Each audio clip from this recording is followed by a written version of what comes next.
예, 그러면 여러분들 지난주에 나눠드린 유인물들 가운데 이제 유혹을 받으신 내용, 거기 페이지로는 25페이지에서 26페이지를 보도록 하겠습니다.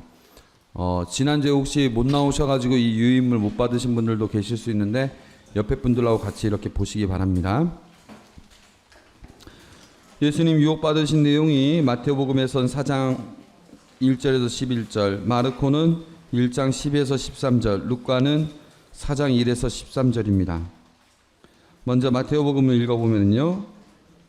그때 예수께서는 영에 의해 광야로 인도되어 악마에게 유혹을 받으셨다. 그리하여 40낮과 40밤을 단식하시니 마침내 허기지셨다. 그러자 유혹하는 자가 다가와서 그분께 당신이 하느님의 아들이거든 이 돌들이 빵들이 되라고 해보시오 하였다. 그러자 그분은 대답하여 사람이 오직 빵으로만 살지 못하고 하느님의 입에서 나오는 모든 말씀으로 살리라고 기록되어 있다 하셨다. 그때 악마는 그분을 거룩한 고을로 데리고 가서 그분을 성전 꼭대기에 세우고 그분께 말하였다. 당신이 하느님의 아들이거든 아래로 몸을 던지시오. 사실 하느님께서 당신을 위해 자기 천사들에게 명하시리라. 또한 그들은 손으로 당신을 받들어 돌에 당신 발이 다치지 않게 하리라고 기록되어 있어. 예수께서는 그에게 말씀하셨다. 너의 하느님이신 주님을 떠보지 말라고도 역시 기록되어 있다. 악마는 다시 그분을 매우 높은 산으로 데리고 가서 세상의 모든 나라들과 그 영광을 그분에게 보여주었다.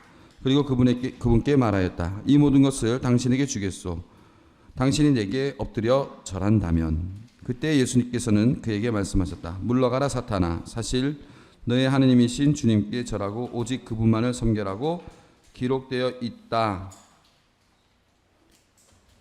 까지가 10장, 그 다음에 10절. 그 다음에 내용은 이건 아니죠. 4장 5절에서 7절은 넘어가고 그 다음 11절로 넘어가죠. 그때의 악마는 그분을 그대로 두었고 마침 천사들이 다가와서 그분께 시중 들고 있었다. 이렇게 해서 마태복음이 끝납니다. 마르코는 그리고 즉시 영이 그분을 광야로 쫓아냈다. 그리하여 광야에서 40일 동안 사탄에게 유혹을 받으셨다. 또한 들짐승과 함께 지내셨는데 그 다음에 천사들이 그분께 시중 들고 있었다. 여기까지. 루카. 예수께서는 성령으로 아득자 요르단에서 돌아오셨다. 그리고 영에 의해 광야로 가게 되어 40일 동안 악마에게 유혹을 받으셨다. 그동안 아무것도 잡수시지 않아 그 기간을 끝맺을 때엔 허기지셨다. 그러자 악마가 그분께 당신이 하느님의 아들이거든 이 돌더러 빵이 되라고 해보시오 하였다. 그러자 예수께서는 그를 향하여 대답하셨다. 사람이 오직 빵으로만 살지 못하리라고 기록되어 있다. 까지가 4절, 그 다음에 9절에서 12절은 넘어가고 5절로 찾아야죠. 예. 그러자 악마는 찾으셨죠? 어느 부분인지? 예, 4절에서 5절로 넘어가서 그러자 악마는 그분을 데려가 잠깐 동안에 세계의 모든 나라들을 그분에게 보여주었다. 그리고 악마는 그분께 말하였다. 이 모든 권세와 그 영광을 당신에게 주겠소. 저것은 내게 넘겨진 것이니 내가 원하는 이에게 줄 수 있소. 그러니 당신이 내 앞에 절한다면 모두 당신의 차지가 될 것이요. 그러자 예수께서는 대답하여 그에게 말씀하셨다. 너의 하느님이신 주님께 절하고 오직 그분만을 섬겨라고 기록되어 있다. 그러자 악마는 그분을 예루살렘으로 데려가서 성전 꼭대기에 세우고 그분께 말하였다. 당신이 하느님의 아들이거든 여기서 아래로 몸을 던지시오. 사실 하느님께서 당신을 위해 천사들에게 명하여 당신을 복게 하시리라. 또한 그들은 손으로 당신을 받들어 돌에 당신 발이 다치지 않게 하리라고 기록되어 있어. 그러자 예수께서는 대답하여 그에게 말씀하셨다. 너희 하느님이신 주님을 떠보지 말라고 말씀하셨다. 그러자 악마는 모든 유혹을 끝맺고서 수능 때까지 그분에게서 떠나갔다. 여기까지. 자, 여러분들 미리 보신 분들은 어때요? 차이점이 조금씩 있을 텐데 여러분들이 발견한 차이점을 한번 얘기해 보세요. 예? 순서가 틀렸어요? 어디하고 어디가 순서가 바뀌었죠? 마테오하고 루카하고 순서가 틀렸죠? 마테오는 빵의 유혹 다음에 그 다음에 뭐죠? 아래로 몸을 던지시오. 그 다음에 나에게 절하시오. 이거죠. 루카는 빵의 유혹 다음에 나에게 절하시오. 그 다음에 아래로 몸을 던지시오. 그 차이가 있죠. 왜 이렇게 차이가 있을까요? 생각나는 대로 얘기하셔도 돼요. 아무나도 얘기해 보세요. 얘기 좀 하시죠. 예, 틀려도 상관없습니다. 왜 이런 차이, 어떤 이 차이에 나름대로 관점이 있을 거 아닙니까? 예, 왜 내 생각에는 이렇다. 내 생각에 이런 것 같다. 이런 거. 루카 그 사가는 예. 예루살렘을 이렇게 굉장히 중요시했잖아요. 예, 루카복음 사가에서는 예루살렘이 중요하다. 예. 예루살렘 같이 순환 부활, 순환 죽음 부활을 할 때 보면 제일 밑에도 순환 때까지 이렇게 안거리 물러난 것 같아. 그걸 연관해가지고. 예. 그래서 예. 여러분들 루카복음에서는 예루살렘이 중요하다는 얘기 들으셨죠? 그래서 부활 때에도 예수님께서 예루살렘에서 부활하셨죠. 그래서 지금 이 내용을 보면은 광야에서 유혹을 받는데 첫 번째 유혹, 두 번째 유혹, 마지막 세 번째 유혹, 최고 절정에 이르렀을 때가 예루살렘에서 한 거죠. 그럼 예수님께서 첫 번째 유혹을 이기고 악마를 이기고 두 번째 유혹을 악마를 이기고 세 번째 삼세판, 모든 게 삼세판 아닙니까? 삼세판 다 이겼는데 그 최고 절정이 어디였느냐? 예루살렘이다. 왜? 루카복음에서는 그렇게 해야 그 복음서 전체랑 구도가 똑같지 않습니까? 복음서도 쭉쭉쭉쭉쭉쭉 가서 복음의 끝에는 예루살렘. 마찬가지로 유혹도 쭉쭉쭉쭉 가서 최고의 절정은 예루살렘. 그래서 예루살렘에서 악의 권세를 물리치고 승리하는 복음서 전체의 구도와 유혹의 내용을 맞춰주었다. 이런 면에서는 예, 맞죠. 그래서 아주 잘 얘기하셨습니다. 박수 한번 쳐주셔야죠.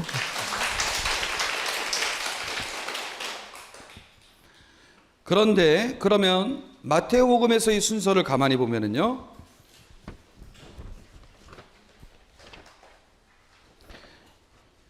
그 마태복음에서 순서를 보면 빵의 유혹에서 유혹자가 뭐라고 얘기하냐면은 뭐라고 써요? 당신이 하느님의 아들이거든.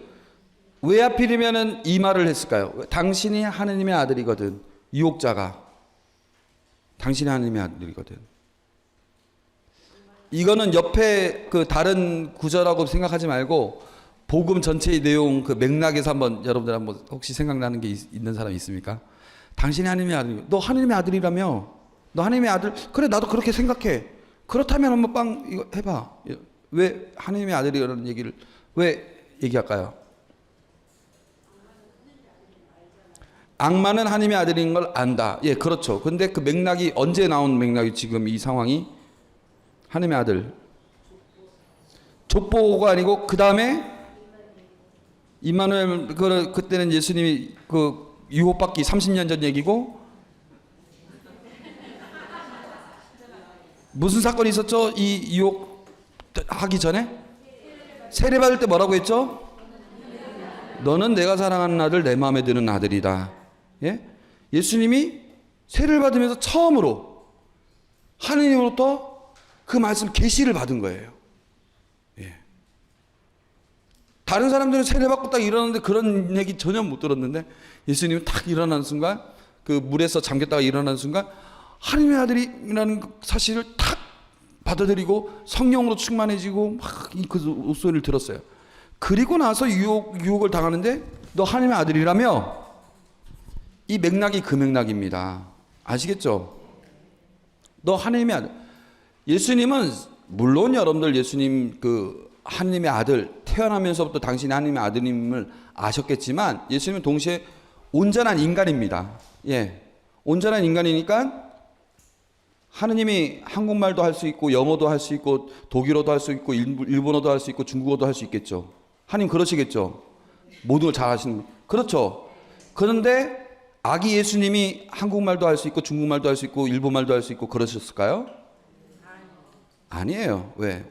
하느님이시지만, 더 아실만한 하느님이시지만 인간의 조건 안에서 쭉 사셨던 분이잖아요.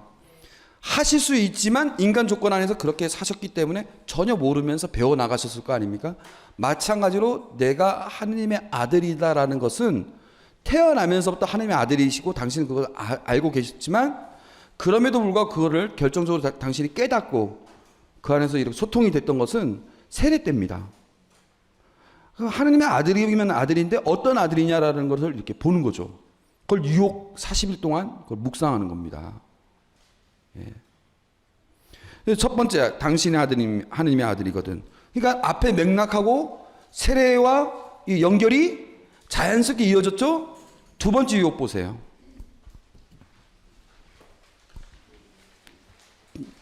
또 뭐라고 묻습니까? 뭐라고 얘기합니까? 당신이 하느님의 아들이거든. 연결이 첫 번째 유혹하고 두 번째 유혹하고 또 연결이 자연스럽게 되죠. 세 번째는 그 내용은 안 나왔어요. 그 내용은 나오지 않았지만 예수님 복음이 그 다음, 유혹 다음에 예수님 복음이 뭐라고 합니까? 유혹이 끝난 다음에 그 다음에 바로 나오는 구절이 뭡니까? 예, 유혹에서 이기셔가지고 갈릴레아로 가셔가지고 뭐라고 합니까? 회개하여라. 하늘나라가 다가왔다. 그럼 다음 내용은 무슨 내용입니까? 하늘나라에 관련된 내용이죠. 마태복음 맥락에서 보면, 예. 그러면 세례 받고 하느님의 아들 이야기가 나왔고, 그 다음 내용은 이제 뭐가 나오냐면은 세례가 유혹이 다 끝난 다음에 뭐냐면 하늘나라에 대해서 이제 나올 내용이 유혹 이야기 다음에 나오죠. 그러니까 세 번째 유혹이 내용이 뭡니까? 세상의 모든 나라들과 그 영광을 보여주면서 이 나라를 당신에게 주겠소. 다음 구절하고 연결이 되어 있어요. 자연적으로. 예. 그런데 예수님께서 맨 마지막에 뭐라고 합니까? 물러가라 사탄아, 이렇게 얘기를 하죠. 그래서 세 번째 유혹 때 사탄아 물러가라 함으로써 온전히 다 끝난 거예요. 하느님의 아드님으로서의 그 권능이 딱 드러났죠.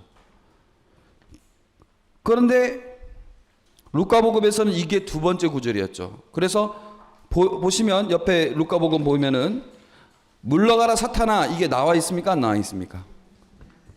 안 나왔어요. 왜 안 나왔냐면은 루카복음에서는 몇 번째 유혹입니까? 이게 두 번째 유혹인데 그때 물러가라 사탄아 해버리면 세 번째 유혹이 안 나오지 않습니까? 예. 루카복음사가는 어떻게 하겠어요? 예루살렘 맨마지막으로 집어넣고 싶은데 세 번째 유혹을 그럼 두 번째로 집어넣어야 되는데, 세 번째 유혹에서 물러가라 사탄아 이게 나와야 되는데 이거 놓으면은 세 번째 유혹이 안 되지 않습니까? 그러니까 뺀 거예요.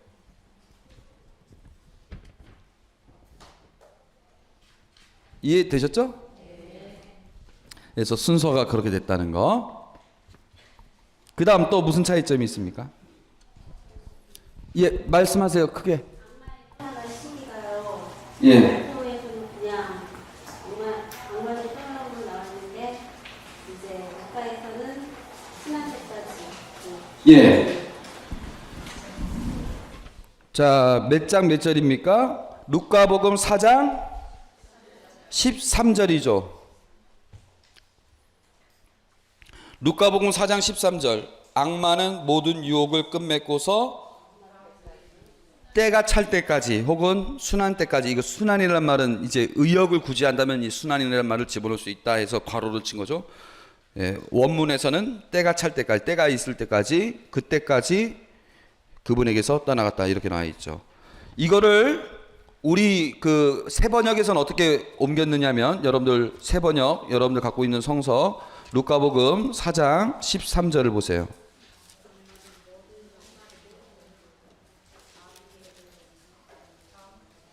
뭐라고 나와 있어요? 다음 기회를 노리며. 이래서 번역이 중요한 겁니다. 이래서 번역이 중요한 거예요. 원문은 때까지, 원문은 그거예요. 때까지. 이게 원문이에요. 때까지. 근데 그거를 우리 여기서는 다 함께를 놓으며, 공동 번역에서도 다 함께를 놓으며 이렇게 나와 있어요. 그럼 다음 기회가 도대체 언젠가? 제가 지난번에 한번 수업 때, 강의 때도 얘기했지만 이 다음 기회는 아마 예수님께서 순환 받으실 때다, 이렇게 얘기를 했었죠. 예. 그러면 아까 제가 얘기했지만 루카복음에서는 이 유혹의 내용과 복음서 전체의 맥을 같이 했다는 얘기가 되는데, 그 얘기는 뭐냐면은 이 유혹의 내용 자체가 예수님 공생활 전체에 대한 청사진이다. 그래서 맨 마지막 싸움이 또 언젠가 또 이루어질 것이다 라고 미리 그 청사진을 보여주는 것이죠. 예, 잘 얘기해 주셨습니다. 그 다음에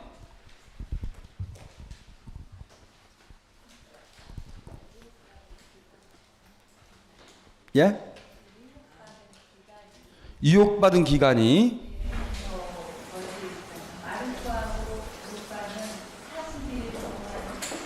예. 예. 그 한 가지만 우리 한 가지씩 보죠. 예. 마르코하고 루카는 40일 동안 유혹을 받으셨다. 마테오에서는 30일 동안 단식하고 유혹을 받으셨다. 이렇게 되어 있죠. 예. 자, 이 차이는 왜 이런 차이가 있을까요? 여러분들 생각하기에.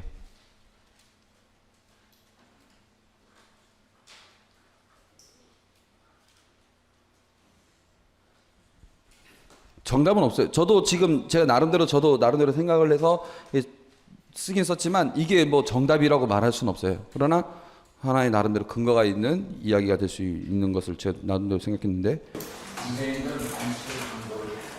유다인들은 단식을 강조했다. 예, 그 얘기도 맞습니다. 왜냐하면은 여러분들 마테오복음은 구약하고 연결이 잘 돼 있죠. 자, 신명기 9장 9절을 한번 보세요. 신명기 9장 9절. 자, 9장 9절을 한번 읽어 보실까요?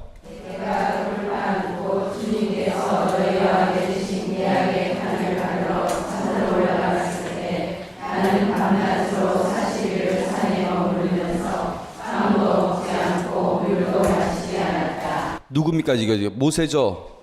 모세가 시나이 산에서 계약의 판을 받을 때 40일 동안 빵도 먹지 않고 물도 먹지 않았다. 이 계약은 구약입니까? 신약입니까? 구약을 받기 전에 모세는 40일 동안 단식을 했어요. 그렇다면 예수님은 지금 뭡니까? 새로운 계약에 앞서서 40일을 단식했다. 이런 내용인 것이죠. 그러면 예수님의 모습과 구약에서의 그 모세의 모습이 이스라엘 백성한테는 이렇게 중첩이 되는 거예요. 아, 새로운 계약을 위해서 우리 예수님께서 40일 동안 단식하셨구나. 근데 모세는 그때 뭐 유혹을 받았네 뭐하네 이런 얘기 따로 없었거든요. 그러니까 40일 내내 유혹을 받았다는 얘기를 굳이 할 필요가 없었던 것이죠. 그런데 마르코에서는 뭐 그렇지만 루카복음에서는 40일 동안 유혹을 받았고 유혹을 계속 받다가 끝나갈 때쯤에 또 유혹 3가지를 더 받은 것처럼 돼 있어요. 그렇죠? 마테오에서는 유혹을 받지 않다가 막판에 유혹받은 것처럼 돼 있고. 그래서 제 생각에는 뭐 여러 가지 이유가 있을 수 있겠지만 제 생각에는 왜 40일 동안 유혹받는 것으로 되어 있을까? 제가 여러분들 지난번에 얘기했지만 루카복음의 종말론을 얘기하면서 무슨 단어가 많이 나왔다고 했습니까? 일상성이 강조된다고 하면서 뭐가 많이 강조된다고 했습니까? 날마다라는 말이 많이 나왔다고 했죠. 날마다. 예, 날마다. 루카복음에서는 매일매일이 중요합니다. 물론 결정적인 때도 있겠지만 결정적인 때에 앞서서 매일매일이 곧 결정적인 때라는 것이죠. 그래서 매일매일 받는 유혹, 그리고 매일매일 받는 유혹을 이겨나가시는 예수님, 그리고 매일매일 기도하시는 예수님, 이게 강조된 거예요. 그래서 유혹도 어느 순간에만 있는 것이 아니라 매일매일 유혹을 받으셨다는 그런 일상성이 강조했기 때문에 40일 동안 유혹을 받으셨다고 되어 있지 않았을까라고 저는 생각을 합니다. 이게 정답인지 아닌지 모르겠지만 나름대로 일리가 있는 말 아닙니까? 예. 이런 식으로 여러분들도 생각하시면 돼요. 또 어떤 게 있을까요?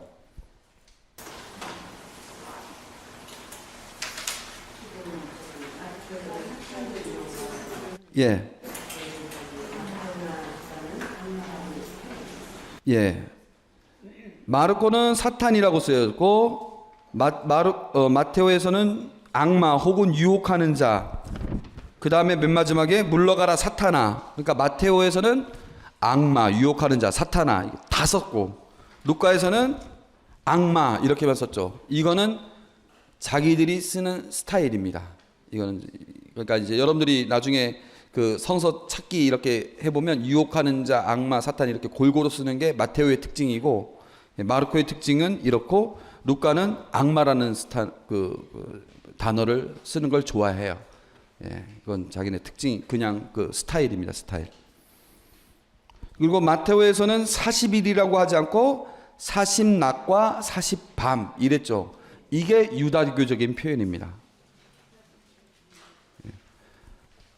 태초에 하나님께서 하늘과 땅을 창조하셨다. 이러면 하늘하고 땅만 창조하신 걸까요? 하늘과 땅이라는 말 표현을 통해서 천지를 창조하신 거죠. 그런 것처럼 시편 130장인가 보면은 이런 내용도 있어요. 129장인가 130장.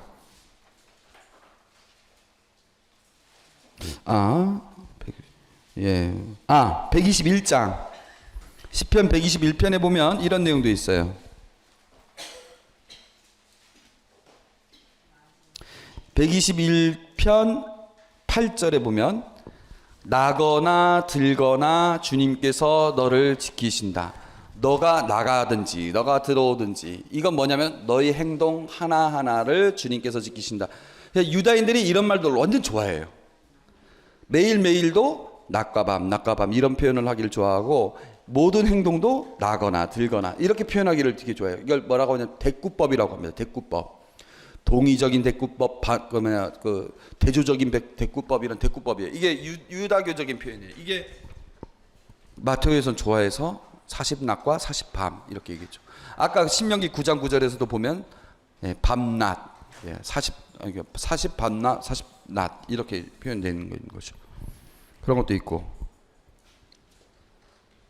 또 한번 보세요. 또 뭐가 있습니까?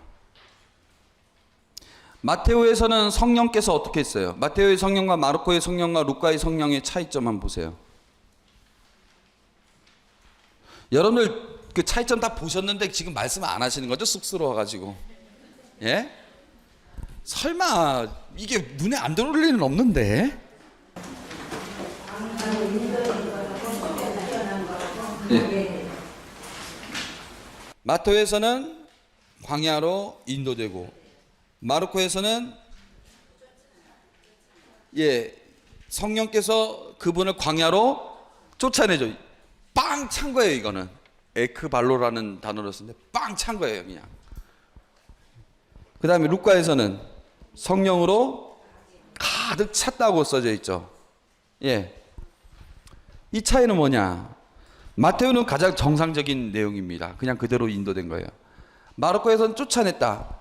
이러면은 왜 마르코는 이런 표현을 썼을까요? 여러분들 생각에. 예수님이 그 단련시키는 걸 성령께서 막 그 단련시키고 막 시험시키기 위해서 팍 이렇게 던진 것 같은데, 이게 마르코와 이게 무슨 상관이 있습니까? 마르코에서는 어떤 특징이 있길래? 순환받으시는 예수님, 버림받으시는 예수님, 예? 버림받으시는 예수님이 진정한 하느님의 아들이라는 거죠. 예. 세례를 받아서 하느님의 아들이긴 아들인데 어떤 하느님의 아들이냐? 성령으로부터도 내물림을 당하는, 그러면서 우리를 구원해 주시는 그런 것과 아주 맥락이 잘 돼 있죠. 루카복음에서는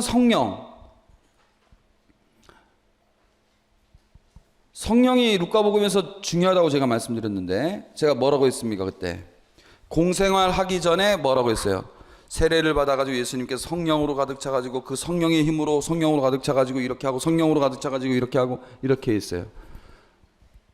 그 다음에 사도행전에서는 어떻게 했습니까? 성령으로 가득 찬 사도들이 복음을 전하기 시작했고 7 봉사자들에게 안수를 했더니 그 7 봉사자들이 성령으로 가득 차가지고 또 복음을 전하고 5 그 다음에 동료들에게 선교사들에게 성령 안수를 했더니 그들이 성령으로 가득 차서 성령으로 가득 차. 그래서 그 루카복음에서는 성령으로 가득 찼다는 표현이 많이 나옵니다. 성령의 힘으로 모든 것들이 이루어져요.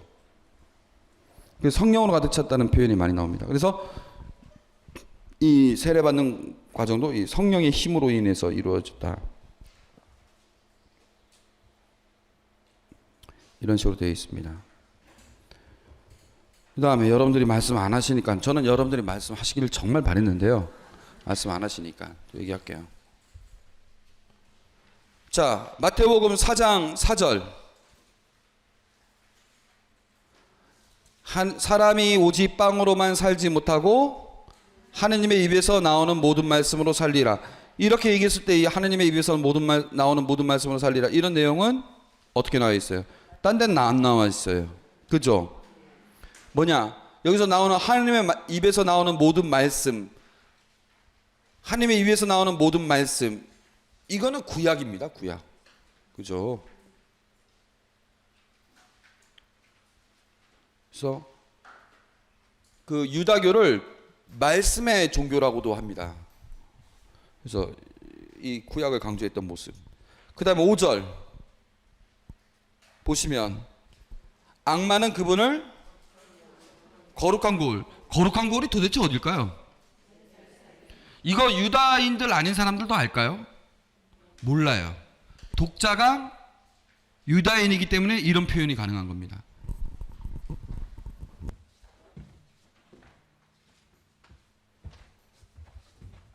상대적으로 루카복음에서는 뭐라고 써져 있어요? 거룩한 고울이라고 되지 않고 예루살렘이라고 써져 있죠. 왜냐하면은 이 사람들에게는 거룩한 고울이라고 표현해봤자 잘 모르니까. 이런 내용들. 그 다음 마르코에서 즉시 1장 12절, 마르코복음 1장 12절 즉시라는 표현이 나와 있죠. 제가 얘기했죠. 마르코에서는 즉시라는 표현이 아주 많이 나왔다고. 그래서 역동적인 그 마르코의 모습을 볼 수 있다고 그랬죠. 하나님께서 예수님을 역동적으로 움직이시고 예수님께서 또 그렇게 역동적으로 움직이시고 예수님이 그 역동적인 움직임에 따라 군중들이 역동적으로 반응을 하고 즉시라는 표현이 많이 나왔다고 했습니다. 그래서 여기서도 마찬가지로 보면 마테오와 루카에는 즉시라는 표현이 없습니다. 그 다음에 우리가 함께 볼 게 중풍병자를 고친 내용인데 92페이지,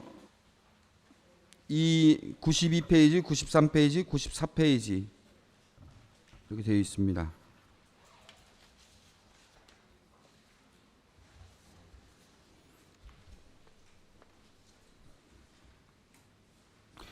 어렵습니까? 이렇게 대조해서 보는 게? 예, 92페이지 보면 중풍병자를 고치다. 예, 마테오복음에서 보면은 그분은 배에 올라 호수를 건너가 당신 고을로 가셨다. 마르코복음 며칠 후에 다시 가파르나움으로 들어가시니 그분이 집에 계시다는 소문이 들리게 되었다. 루카복음 그리고 어느 날에 있었던 일이다. 그분이 가르치고 있었는데. 그래서 마테오에서는 당신 고을이라고 써져 있어요. 마르코에서는 카파르나움이라고 써졌고 루카는 공간이 어느 곳인지 설명이 안 돼 있어요. 그런데 여기서 보면 우리가 차이점이 있는데, 그래서 학자들은 이걸 딱 보면 어떻게 생각할까요? 이거 당신 고울이라고 하면 나자렛이어야 되는데 마르코복음 보니까 카파르나움으로 되어 있구나 하면 어떻게 되겠어요? 마테오복음을 마르코복음을 통해서 우리가 새롭게 해석이 되는 거예요. 카파르나움이 예수님의 고울이라고 불리울 만큼 예수님께서 카파르나움에 오랫동안 자주 가셨구나. 갈릴레아 활동의 주거지가 그 주요 활동하는 곳이 카파르나움이었구나. 이렇게 우리가 새롭게 해석할 수 있는 부분이죠. 이런 식으로 우리가 그 대조를 통해서 알게 되는 거예요. 그 다음에 넘어가면 이제 93페이지죠.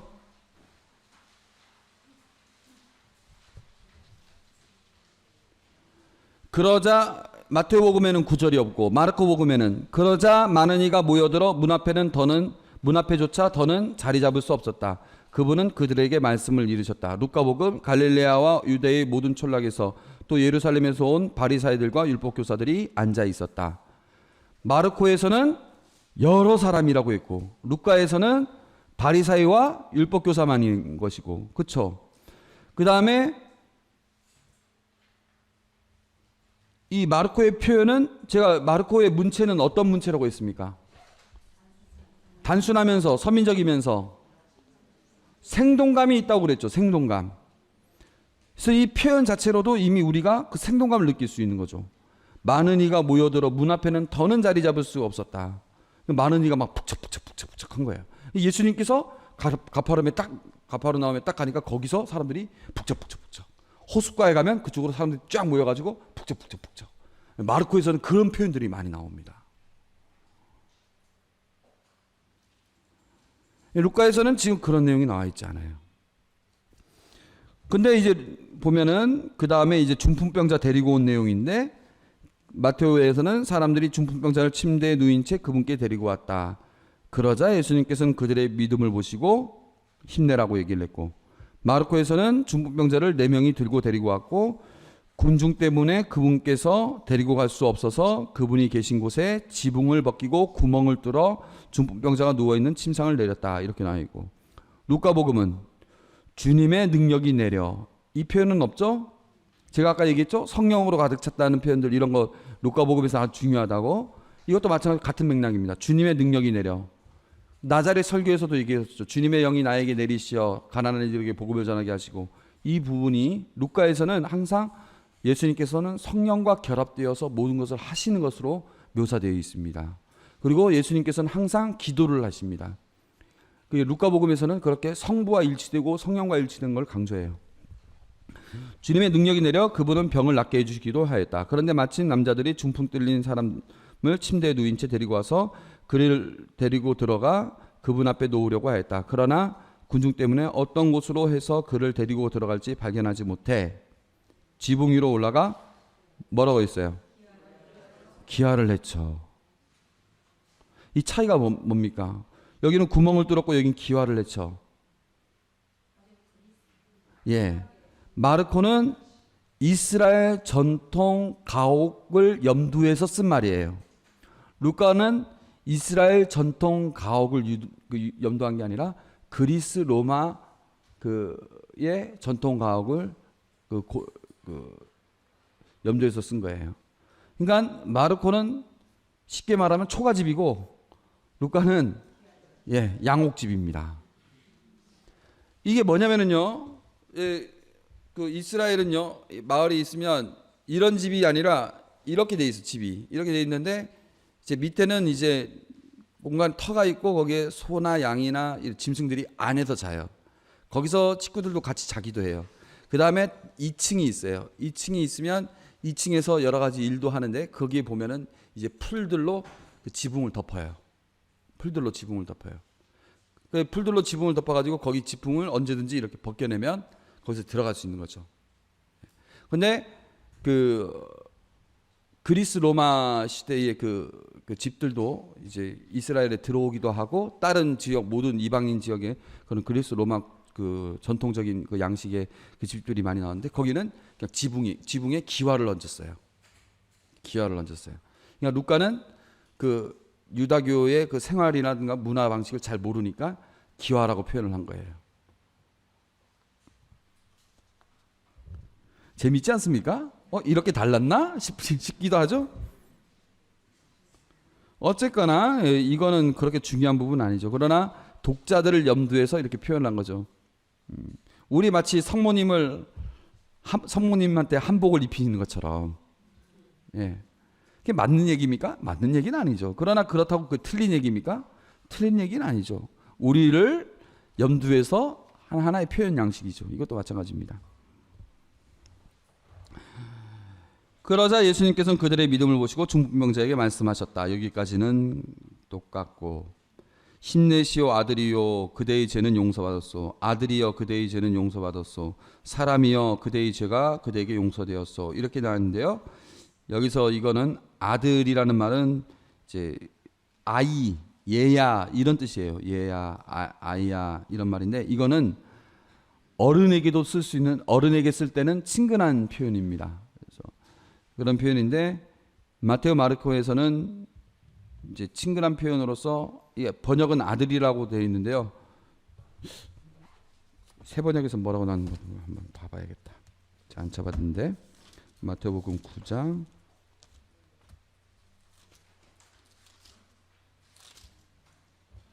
9장 몇 절이죠? 9장 2절이죠.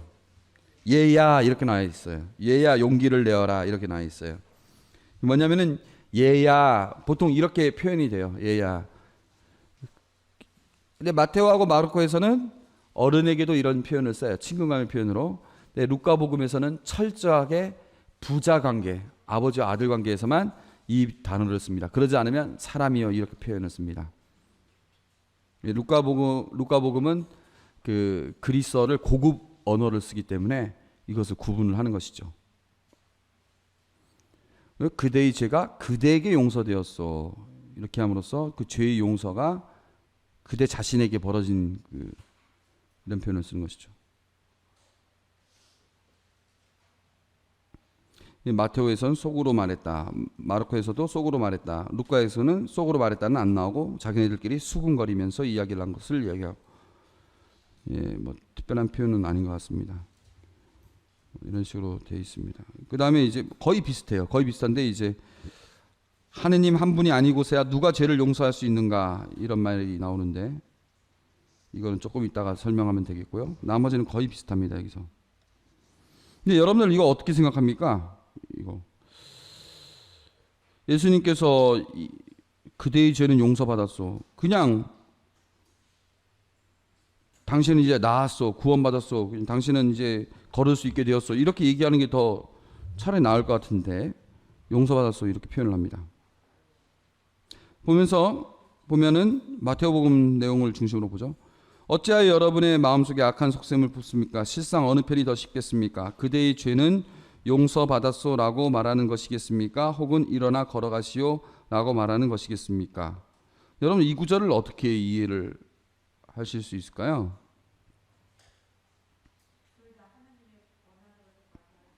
둘 다 하나님의 권한으로밖에 할 수 없는 것이고, 이 쉽다는 표현이, 그러니까 용서받는 것과 일어나 걸어가라는 것과 어느 게 더 쉽겠냐? 예수님 입장에서는 눈에 보이지 않는 사건과 눈에 보이는 사건, 일어나 걷게 되는 눈에 보이는 사건, 이 두 가지를 봤을 때 일어나 걸어가라는 것은, 눈에 보이는 이 사건은 차라리 쉽다. 근데 눈에 보이지 않는 사건들이 이루어졌다는 것을 아는 것, 또 그것을 명령하는 것이 더 어렵지 않겠냐, 이렇게 얘기하는 것일 수도 있겠고, 또 구원에 있어서 어느 것이 더 쉽겠느냐, 뭐 이런 말일 수도 있겠고, 여러 가지로 해석할 수 있겠죠.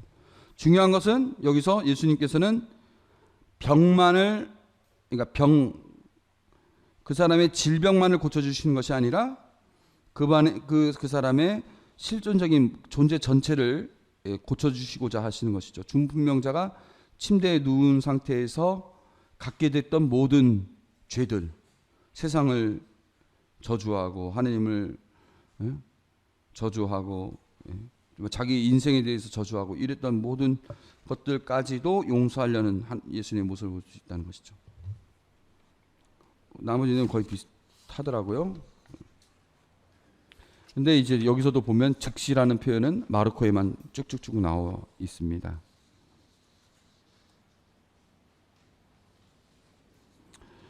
그 다음에 이제 중요한 차이점을 보면, 여러분들도 혹시 뭐 차이점이 있으면 계속 얘기하십시오. 마태복음 9장 8절에서 보면은 군중들이 보고서는 두려워하여 사람들에게 이런 권한을 주신 하나님을 찬양하였다. 사람들에게 무슨 권한을 줬다는 얘기인가? 군중들이 보고서는 두려워하며 사람들에게 이러한 권한을 주신 하나님을 찬양하였다. 이 얘기는 뭐냐면은 사람도 용서할 수 있는 권한이 생겼다는 것이죠. 그래서 하늘에서 매면 땅에서도 땅에서 매면 하늘에도 매여 있을 것이고 땅에서 풀면 하늘에도 풀릴 것입니다. 그런 얘기 하죠. 이거는 마테오에서만 주로 나오는 표현입니다. 그래서 사람들에게도 용서하는 권한이 있다는 것을 마테오에서는 강조를 했고, 그 다음에 이제 마테오를 부르시고 세관원들과 함께 음식을 잡수시다. 이 내용을 보면은 마테오에서는 마테오고 마르코 루카에서는 레이다. 그래서 같은 사람인가 다른 사람인가 이러 봤을 때 아마 같은 사람이 아닐까 이렇게 보는 것이죠.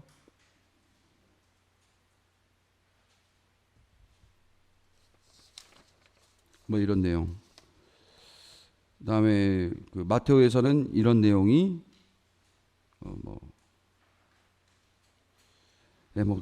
일단 넘어가겠습니다. 마지막으로 그냥 예루살렘 입성만 보고 마치도록 하죠. 예루살렘 입성 아까 우리가 유혹 이야기 자세히 봤으니까요. 예루살렘 입성 이야기만 간단하게 보면 마테오에서의 가장 큰 특징은 뭐였습니까? 여러분들이 이렇게 봤을 때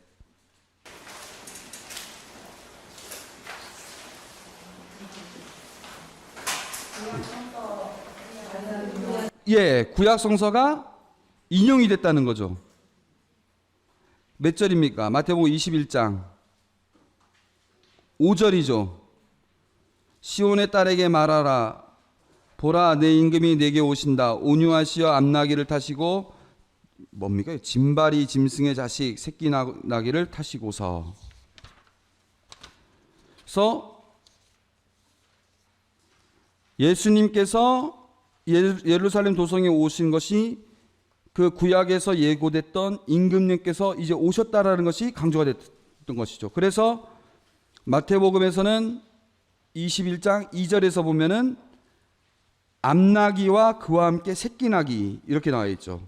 왜냐하면은 아까 인용했던 그 구약성서의 구절이 암나귀를 타시고 새끼나귀를 타시고 이렇게 나와 있으니까 암나귀와 새끼나귀를 얘기했고, 그 다음에 마르코와 루카에서는 어떤 사람도 올라와 앉지 않은 새끼나귀 얘기만 나오지 암나귀 이야기는 안 나왔어요. 굳이 구약성서의 그 내용을 굳이 강조해서 연상시킬 필요가 없었던 것이죠. 근데 마테오에서는 그것을 연상시켰습니다. 그래서 마테오에서는 그 구약의 완성이라는 것이 강조됐다는 것을 금방 알 수 있어요. 또 뭐가 있겠습니까? 마테오 말고 또 이제 이번에는 그러면은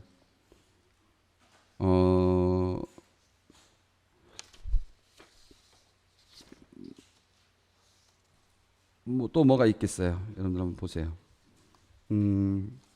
265페이지에서 그 다음에 266페이지로 연결되는 것, 265, 266으로 연결되는 것 같은데,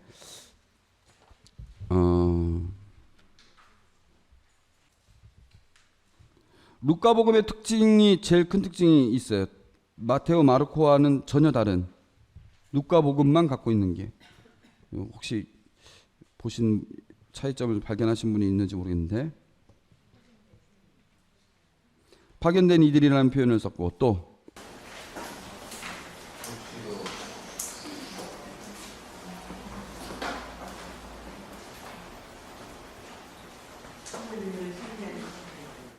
그런 표현도 있고, 누가 하느님을 찬미하고 누가 호산나 주님의 이름으로 오시는 분은 찬미 받으소서라고 누가 얘기한 거예요? 마테오, 마르코, 루카가 조금씩 차이가 있는데, 마테오에서는 누구죠? 군중들이죠. 마르코에서는 앞서가는 이들, 뒤따라오는 이들. 그러니까 쉽게 말해서 군중들이에요. 루카복음에서는 제자들이에요. 예, 루카복음 지금 이 19장 28에서 40절을 쭉 보면은요, 군중들이 나와 있는 것이 아니라 제자들만 나와 있어요. 마테오, 마르코에서는 군중들이 나와 있어요. 이 얘기를 다시 말하자면 그 마테오와 마르코에서는 이미 예수님께서 예루살렘으로 가실 때에는 이미 예수님에 관한 소문이 예루살렘까지 다 퍼져 있기 때문에 갔을 때는 이미 예루살렘에 있는 사람들이 다 나와가지고 길거리에 자기 겉옷 혹은 가지를 깔아가지고 예수님 환영했고, 여기서는 루카복음에서는 예루살렘에 있는 사람들이 나와서 그렇게 한 것은 없고 그냥 제자들이 환호를 한 거예요. 그 상황을 기뻐하면서. 이 얘기는 뭐냐면은 그 제가 얘기했죠. 그 단계적으로 갈릴레아에서의 단계, 갈릴레아와 예루살렘에서의 여정에서의 단계, 그다음 예루살렘에서 구원 사건이 단계가 따로 그 루카에서는 그게 구분이 확실한 겁니다. 그래서 예루살렘에서는 아직 복음이 선포되거나 전파된 것이 없기 때문에 예수님을 따르는 이가 따로 없는 겁니다. 그러니까 제자들의 무리만 환호하고 있는 거예요. 그리고 루카복음에서는 맨 앞에 예루살렘으로 올라가셨다, 뭐 이런, 그분께서는 이렇게 말씀하시고 앞장서 가시며 예루살렘에 올라가셨다, 이런 표현이 나와 있는데, 이거는 이제 예루살렘의 그 여정이 마무리되는 그 표현이 들어간 것이죠. 이런 것들이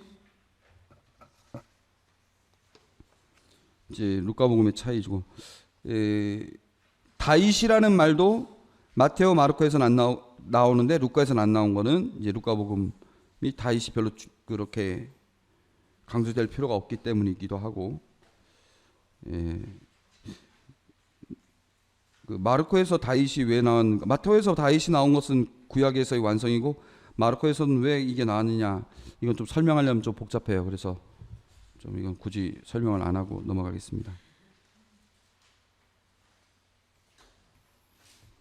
예, 그 다음에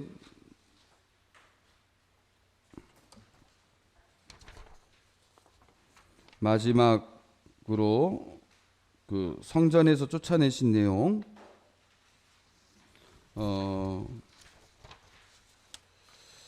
성전에 쫓아내신 내용이 어떻게 나와 있죠? 몇 페이지가 나왔는지.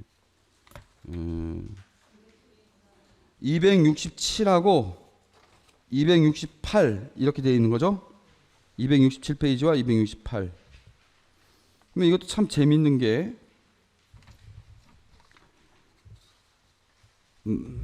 267페이지, 성전을 둘러보시고 베타니아로 돌아가시다 에서 이제 268페이지로 넘어가는 내용인데, 이게 이 순서가 조금씩 마테오, 마르코, 루카가 순서가 조금씩 다르니까 이 페이지 구성이 좀 애매하게 되어 있는 거예요. 예, 근데 이제 일단은 보시면은요, 여러분들이 좀 왔다 갔다 하실 수밖에 없어요. 267에서 일단 268까지 보면은 마테오 내용. 그분이 예루살렘에 들어가시니 온 도성이 뒤흔들리면서 이분이 누구냐 하였다. 그러자 군중들은 말하였다. 이분은 갈릴레아 나자렛 출신 예언자 예수입니다. 여기서도 보시면 마테오복음에서는 도성이 흔들린다는 표현이 나와요. 근데 마르코, 루카에는 이런 게 없어요. 그리고 예언자라는 표현이 나와요. 예, 예언의 성취가 이제 중요한 부분이기 때문이죠. 그리고 예수께서는 성전으로 들어가셔서 성전에서 사고 파는 자들을 모두 쫓아내시며 환정상들의 상과 비둘기를 파는 자들의 의자를 뒤집어 엎으셨다. 또한 그들에게 말씀하셨다. 내 집은 기도의 집이라 불릴 것이다 라고 기록되어 있다. 근데 이제 268, 그런데 너희는 그것을 강도들의 굴로 만드는구나. 그리고 나서 성전에서 소경들과 절름발이들 그분께서 고쳐주시고, 대제관들과 율사들은 그분이 행하신 놀라운 일들과 성전에서 다윗의 아드님께 호산나라고 말하면서 외치는 아이들을 보고 언짢아하며 그분에게 이들이 무엇라고 하는지 듣고 있습니까 하였다. 그러자 예수께서는 그들에게 말씀하셨다. 예, 당신은 철부지들과 젊은이들의 입에 찬미를 마련하셨도다 하신 것을 여러분이 읽어본 적이 없습니까? 그러시고 그들을 남겨놓고 성 밖에 베타니아로 떠나가 거기서 밤을 지내셨다. 보면은 여기서도 마찬가지죠. 그 마테오복음에서는 성전에서 이걸 고쳐주시고 애들이 히브리 아이들이 뭐 이거 하는 거 있죠. 올리브 가지를 손에 들고 뭐 하는 그 말처럼 그 외치고 있으니까 이게 시편 8편하고 바로 연결돼 가지고 철부지와 젖먹이들의 입에 찬미를 마련하셨다는 말이 예언이 성취되었다고 보는 것이죠. 이게 마테오의 전형적인 모습입니다. 마르코에서는 첫날에는 예루살렘의 성전에 들어가셔가지고 마테오에서는 성전을 정화하셨지만 마르코에서는 모든 것을 둘러보시고 나서 그냥 들어온 거죠. 그죠? 그리고 나서 무화과 나무 저주한 내용이 있었고 12절에서 14절 지나고 그 다음 15절로 바로 넘어가서 다시 예루살렘으로 가셔가지고 성전으로 들어가셔서 사고 파고 파는 자들을 쫓아내기 시작하고 환정상들의 상과 비둘기를 파는 자들의 의자를 뒤집어 엎으시고 그리고 누구든 성전을 가로질러 물품을 나르는 것을 버려두지 않으셨다.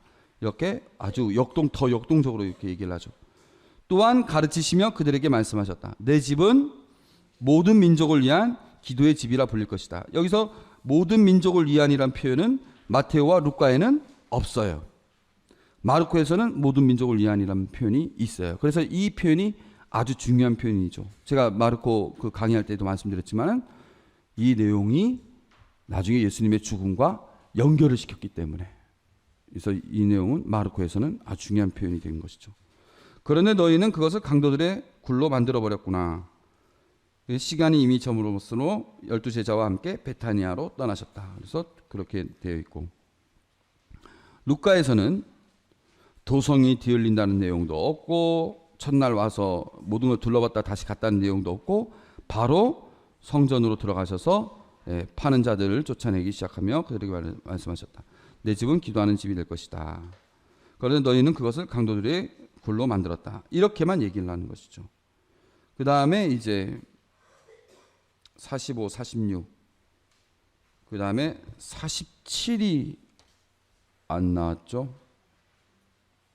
47은 여기 안 나왔네요. 루카복음 47장에서 보면은 19장 47절 보면 여러분들 여기는 안 나왔는데 성서에는 나와 있어요. 그러니까 이 사복음서 대조도 이렇게 빠뜨리기도 하는가 봅니다. 원래 나와 있어야 되는데 날마다 성전에서 가르치셨다. 뭡니까? 일상생활의 강조. 날마다 성전에 가르치셨다는 이런 내용이 나와 있는 것이죠. 수석사들과 율법학자들은 없앨 방법을 찾았다. 이렇게 나와 있죠. 온 백성이 그분의 말씀을 듣느라고 곁을 떠나지 않았다. 그래서 여기서는 예수님께서 역시 예루살렘에서도 일상적인 가르침을 하셨다는 것, 이게 강조가 또 되어 있습니다. 이런 식으로 각 복음이 저마다의 특징에 맞게 조금씩 차이가 있고 그것은 전체적인 구도 안에서 자기들이 더 집어넣기도 하고 덜 집어넣기도 하고 그런 체험들이 있다고 볼 수 있습니다. 그래서 예수님을 보다 더 입체적으로 표현할 수 있는 것이죠. 공간복음이. 그래서 공간복음은 공간이라는 말은 그 똑같은 걸 함께 보는 것이기도 하고 우리가 그 세 가지를 함께 그 세계를 보는 것이기도 하고 예수님에 대해서 공통적으로 보면서도 다르게 보는 그것을 의미하는 것입니다. 그래서 여러분들 그 예수님을 보다 더 입체적으로 이렇게 해서 입체적으로 우리가 묵상할 수 있는 것입니다.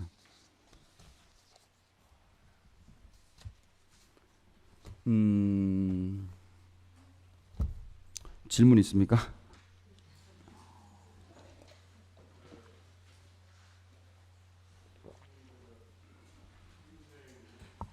탄생. 유년 시작하고 18년 정도가 상당히 있는데 18년. 뭐 예수님 그 12살 때 예수님이 상당히 청년 시절이고 살살했었고 했을 텐데 그리고 전승이나 어디 시대에는 보니까 외경에는 기록도 있다고 하는데 그 18년 사이에 뭐가 이렇게 남아있는 게 없습니다.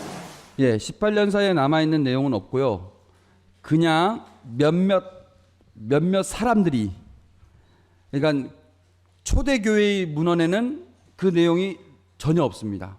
초대 문헌에는 없고 근대에 이르러서 비교 종교학이 발전되기 시작하면서 그러니까 다시 말하면 서양 사람들이 아시아에도 가고 남미에도 가고 아메리카에도 가면서 이렇게 해외로 나가면서 진출하면서 불교도 접하게 되고 유교도 접하게 되고 다른 종교들도 막 접하게 되는 거예요. 그래서 그런 동양의 것들에 대해서 눈을 뜨기 시작하면서 비교 종교학이 발전되면서 그때부터 새롭게 몇몇 사람들이 무슨 이야기를 했느냐면 이 가르침과 예수님의 가르침이 유사성이 있지 않느냐. 그래서 예수님께서 혹시 그 기간에 인도를 갔다 오지 않았느냐, 아니면 꿈난이라는 데를 갔다 오지 않았느냐, 이런 이야기들이 있는데 그것은 하나의 추측이지 근거는 없습니다. 왜냐하면 초대교회에는 그런 문헌의 내용이 없기 때문입니다. 예, 없습니다. 그래서 예수님이 그 사이에 무엇을 하셨느냐, 오직 딱 한 구절이 있어요. 뭐냐? 예수님께서는 날로 튼튼하게 자랐다. 루카복음 몇 장이에요? 루카복음 2장 끝절인가 그런 3장 끝절인가 그런데 아기는 2장 40절 아기는 자라면서 튼튼하여지고 지혜가 충만했으며 하느님의 총애를 받았다. 이게 전부예요. 그 다음에 루카복음 2장 52절 예수님은 지혜와 키가 자랐고 하느님과 사람들의 총애도 더하여 갔다.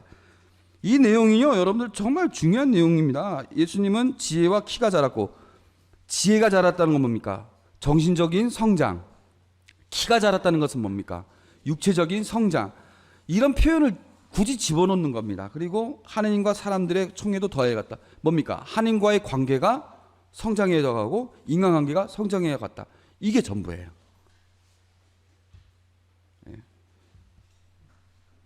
왜 그러느냐? 복음서는 예수님의 전기문이 아니에요. 예수님을 통해서 이루어진 구원 사건을 전하는 얘기지 예수님의 전기문이 아닙니다. 그래서 구원 사건, 그러니까 이런 양식이, 이런 복음이라는 양식이 있는 게 참 새로운 독특한 양식인 것이고, 뭐 그렇습니다. 그리고 이 유년 시절이 적혀 있지 않는 것, 성서에 적혀 있지 않는 것도 좋은 묵상거리라고 제가 여러분들에게 그 마테오복음 얘기하면서 얘기했었던 기억이 납니다. 그 다음에 또는 수정자를 예수님 고쳐주셨는데 너희는 다 나았다 일어나 걸어라 이렇게 한 게 아니라 너희 죄가 사하였다 용서받았다 이렇게 나왔잖아요. 그럼 찌가지고 병자를 다 얘를 이렇게 글을 지은 이런 식으로 생각이 드는데 구약 성서의 전통에 보면 두 가지 전통이 있습니다. 병과 관련돼서 질병과 그 병에 그 관련된 얘기로, 질병은 왜 걸리느냐? 죄를 지었기 때문에 질병이 걸린다. 이게 첫 번째고, 왜? 그러니까 죄를 지으면 사람이 죄를 지으면 하나님으로부터 받는 생명력이 상대적으로 차단되기 때문에 질병에 걸리기가 쉽다. 그래서 질병의 원인으로 죄가 있다. 그러나 우리가 욥기도 알고 있지 않습니까? 욥은 의인임에도 불구하고 질병이 걸립니다. 부스러기가 막 생기죠. 죄와 상관없이 질병이 걸린다. 이것도 있어요. 예수님은 그 두 가지 다를 항상 염두하십니다. 그래서 이 경우에서는 단순히 그 사람의 그 질병의 원인이 죄이기 때문에인지 아닌지는 예수님께서 구체적으로 얘기 안 했지만, 질병으로 인해서 이 사람이 죄를 더 지었을 수도 있고, 질병이 걸리기까지 죄를 지었던 것이 있을 수도 있고, 어쨌거나 이 질병만을 보시지 않고 질병을 통해서 그 사람이 죄까지 생각하면서 너는 죄를 용서받았다라는 그 말 자체 안에 너는 질병에서도 해방됐다라는 것도 포함시키는 거예요. 그러니까 예수님은 진짜 말 그대로 의사긴 의사지만 육적으로 영적으로 다 고쳐주시길 원하는 의사다. 이런 의미로 그렇게 표현을 한 겁니다. 죄를 지었기 때문에 이 사람이 중풍병자가 됐다. 그걸 의미하는 것은 아닙니다. 왜냐하면은 요한복음에서 보면 태생소경이 있어요. 저 사람은 왜 눈이 멀었습니까? 저 사람이 죄 때문에도 아니고 부모의 죄 때문에도 아니고 하나님의 영광을 드러내기 위한 것이다. 이렇게 얘기를 해요. 그러면서 이 사람을 이제 고쳐주시는 거죠. 그러나 어쨌거나 예수님은 질병을 고치시면서 질병 자체만 고치시길 원하지 않으시고 존재 전체를 고치시길 원하셔서 이런 표현을 썼다는 게 이 중풍병자에서는 아주 독특한 내용입니다. 예. 그 다음에 또 신부님 그 고해성사를 그 주장한 이 부분이 성경에 나왔다고 하는데 마태복음 18절을 그걸 두고 하신 말씀이잖아요. 마태복음 18장 18절도 고해성사의 그 근거가 되는 말씀입니다. 그 외에 그러니까 성서의 복음서에서 직접적으로 칠성사와 관련된 부분은 세례성사와 성체성사, 직접적으로는 세례성사와 성체성사라고 얘기할 수 있어요. 왜냐하면은 세례성사는 너희는 가서 성부와 성자와 성령으로 이 이름으로 세례를 베풀어라고 명령을 하셨고, 성체성사는 너희는 나를 기념하여 이를 행하라고 명령하셨죠. 이거는 아주 직접적으로 얘기를 하신 거예요. 나머지는 직접적이라기보다는 예수님의 그 말씀을 종합해서 교회가 전통적으로 그걸 이어서 하다 보니까 이게 그 자리가 잡힌 것이죠. 그래서 그러니까 직접적인 근거는 아니지만 뭐 예수님의 말씀을 바탕으로 한 그 성사의 전통이 생긴 거라고 말씀드릴 수 있겠습니다. 고해성사와 관련돼서는 그런 구절도 있고 그 비유의 말씀도 있고 그다음에 우리 주님의 기도의 내용도 있고 그다음에 그 가늠한 여인의 내용도 있고 그런 내용들 있을 수 있죠. 그다음에 또 있습니까? 예, 뭐 없으면은 넘어가고요. 제가 그냥 그 뭐 부연 설명하자면 그 레이몬드 브라운이라는 사람이 쓴 그 책이 있어요. 그거는 이제 성서에 관련된 그 101가지 물음인가 그런 책이 있어요. 여러분들 만약에 그 책 있으시면 여러분들 질문하는 내용들 그분이 이제 미국의 유명한 교수인데 그분이 이제 질문 받은 것들 대답한 것들 있거든요. 예, 그런 책들 보면 여러분들 그 지금 하는 유의 질문들 많이 이렇게 나와 있고요. 그다음에 최근에 이제 요한복음 다음 주부터 요한복음인데 요한복음에 대해서 아직 다는 안 나왔는데 이번에 좋은 책 하나가 나왔어요. 손봉모 신부님이 이제 요한복음에 관련돼서 이제 주석서를 이제 해설서를 이제 쓰기 시작했어요. 지금은 1장에서 4장까지만 발간됐고 아마 시리즈로 한 5권 시리즈로 되어 있는 것 같아요. 그래서 아마 그거는 완간되면 여러분들이 보시면 좋고 성서 뭐 손봉모 신부님이 워낙 성서 묵상 잘하게끔 쓰시는 분이니까 그 책도 참 괜찮은 것 같아요. 그런 책들 여러분들 나중에 기회 되시면 영적 독서로 보시면 좋을 것 같습니다. 그러면 마치도록 하겠습니다. 네, 수고하셨습니다.